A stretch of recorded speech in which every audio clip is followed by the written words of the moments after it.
Yo yo yo. Hold up, hold up. Where were you when King Tuck came to town? What's up, everybody?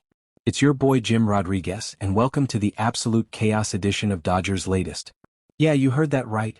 The Dodgers have just dropped a nuclear bomb on the baseball world, and it's got the Mets and Blue Jays screaming in agony. We're talking the biggest free agent heist of the winter, folks. The Dodgers have locked in outfielder Kyle Tucker. Unbelievable?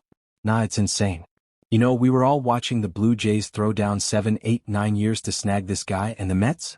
They were flashing that $50 million a year cash like it's monopoly money for a short-term fling. But guess who swoops in and snatches him away? The Dodgers, baby. And here's the crazy part, it's a 4-year, $240 million deal. That's $60 million a year, making him the second highest paid player in baseball, right behind his new teammate Shohei Ohtani, who pockets $70 million, even with all that deferred cash. Of that $240 million, $30 million is deferred, pushing the Dodgers' 2026 payroll north of $410 million. But who cares about the numbers when the Dodgers just fixed their biggest holes? Let's break this down step by step, because this ain't just a signing. This is a masterclass in front office domination. People are furious, fans are rioting on social media, and league execs are probably hiding under their desks. What? Because this changes everything, and I'm about to lay it all out for you. Stick around because we're diving deep into the drama, the dirt, and the dark side of this deal. What do you think? Is this the end of competitive baseball or just the Dodgers being geniuses? Drop your initial thoughts in the comments right now. Alright, let's set the scene here. What just happened and why is the entire league losing their minds? Picture this. The Dodgers were staring down two massive voids on their roster. A bullpen that needed a closer to lock down those late-inning wins, and right field that was a gaping wound after losing depth and power. Enter Edwin Diaz for the pen. That steal from the Mets still stings, right? And now Kyle Tucker to patrol right field like a boss. Boom. Mission accomplished. But at what cost? The Mets and Blue Jays are furious. They were in the mix, throwing years and cash at Tucker, and the Dodgers just outbid them all? Nah, this smells like strategy. People are outraged, fans are flooding social media with "Dodgers are ruining baseball" memes, and executives? Oh, they're scrambling. Why so strong a reaction? Because this isn't just a player swap, it's the Dodgers flexing their war chest again, proving they can poach the best while everyone else fights over scraps. Rhetorical question time. If the Mets and Jays were willing to go all in, why did Tucker choose LA? Conspiracy alert. Was this planned from the jump? And here's the kicker. With Tucker's opt-outs after year 2 and year 3, he's got escape clauses at 31 and 32, meaning he could bolt for even more money later. The Dodgers get his prime years, but if he walks, they're left holding the bag. Is this a genius move or a ticking time bomb? Let's keep breaking it down. The tension's building and I promise, it's about to explode. Now let's dive into the player and team background because you gotta know who we're dealing with here. Kyle Tucker? This guy's a beast, 29 years old, turns 29 on January 17th. Talk about an early birthday gift. 4-time All-Star, back-to-back 30 HR seasons, and he almost hit 30-30 in 2023. Despite playing only 136 games last year due to injuries, he still mashed 25 doubles and 22 homers. But here's the dirt. Injuries have been his kryptonite, hamstring issues that sidelined him, arm problems that kept him out of action with the Astros and Cubs. And oh boy, that Cubs fallout? Tucker didn't rush back from injury and it sparked controversy. Some say he doesn't love the game enough. Whispers of Anthony Rendon vibes. Don't get me started. But Tucker's got swag. He's a 2022 World Series champ with the Astros, beating the Phillies, not that 2017 mess. He wasn't even in the league yet, rookie in 2018. The Dodgers? They're the machine. Under Andrew Friedman, they lay low, let rivals exhaust themselves, then strike. Quietly pursuing Tucker while Jays offered longevity and Mets flashed short-term riches? Classic Friedman playbook. And now, with Ohtani already there, this is a dream team in the making. But wait, is Tucker the Astros stigma following him? People say he's tainted, but he's clean, right? Or is this another layer of the conspiracy? Let's talk stats for a sec. In 2022, Tucker hit .257/.326/.478 with 30 HR and 27 SB. That's 30-30 territory. In 2021, 30 HR again.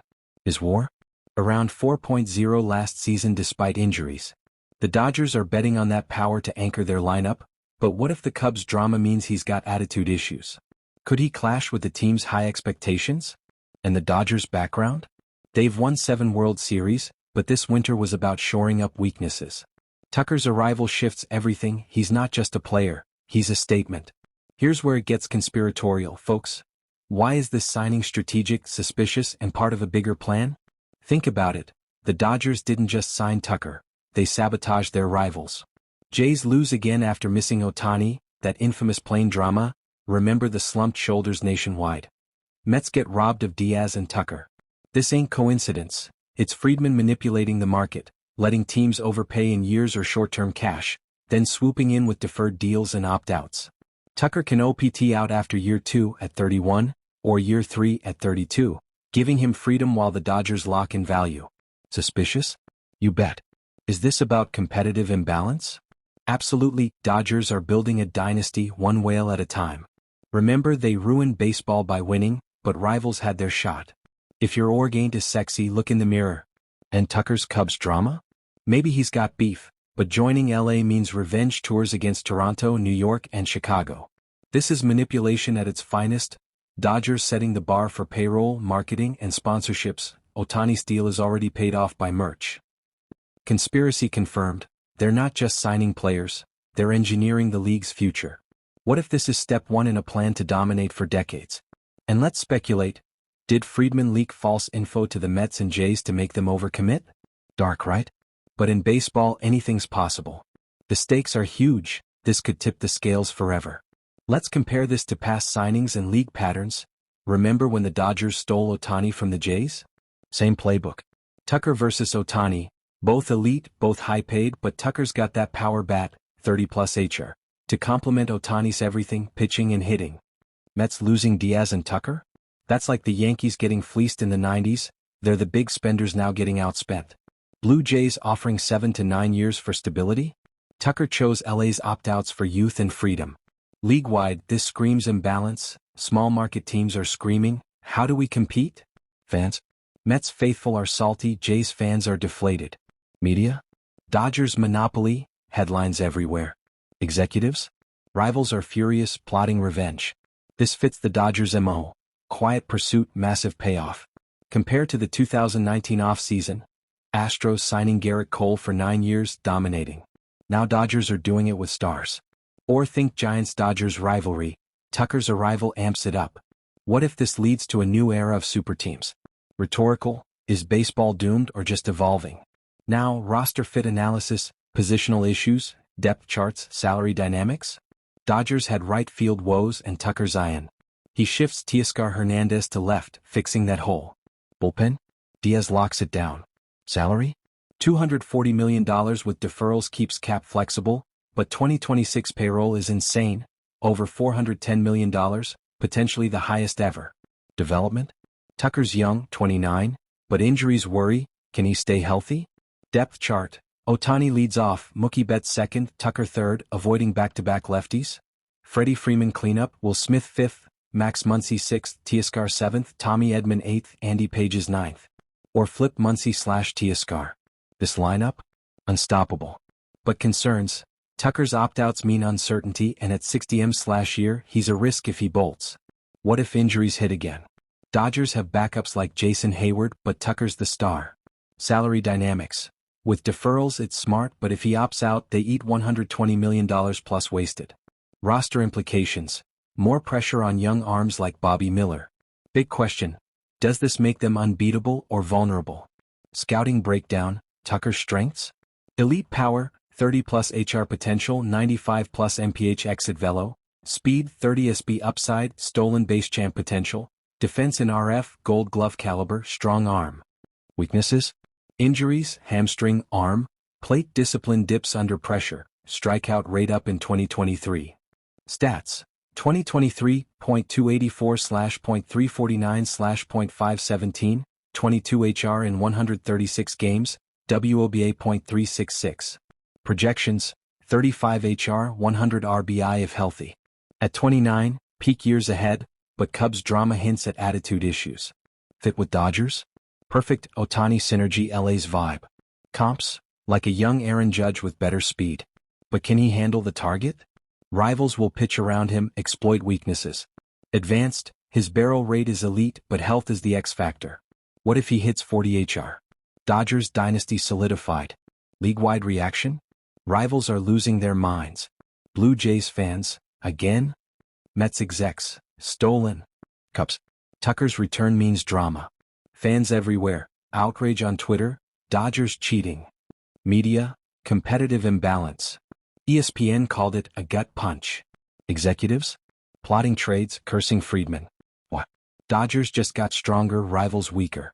Anecdotes. One Mets fan said, "We're done competing." Jays fans are boycotting merch. This is fan outrage on steroids. Social media's blowing up with Tucker hate. What do you think? Is this fair or just business? Big picture implications. This means three-peat for Dodgers? Championship number 10? Free agency? Teams will overpay to counter. League balance? Shattered, Dodgers as super team. Season outlook. Opening day versus D-backs, March 26th, with Tucker? Wild. Road trips. Toronto, April 6th to 8th. Mets, April 13th to 15th. Cubs, April 24th to 26th. New York, July 24th to 26th. Wrigley, August 3rd to 5th. Tucker's got bullseyes, every game's a war. Long term, if healthy, Dodgers win 2030s. Free agency shifts, stars flock to LA. Questions, does this kill rivalries or ignite them? Open-ended, what if Tucker flops? So there you have it, the Dodgers-Tucker heist is done, pending physical, but it's a lock. Conspiracy? Manipulation? You decide. But one thing's clear, baseball's changed. What do you think? Is Tucker the missing piece for 3 in a row? Where does he bat? Third? Cleanup? Drop your thoughts below. Hit like, subscribe, share, follow me on Instagram and X at JRodShow for more Dodgers chaos. Dodgers latest out. Kyle Tucker, welcome to the madness. Let's get that ring. And remember, if you're a rival fan, tough luck. The Dodgers are coming for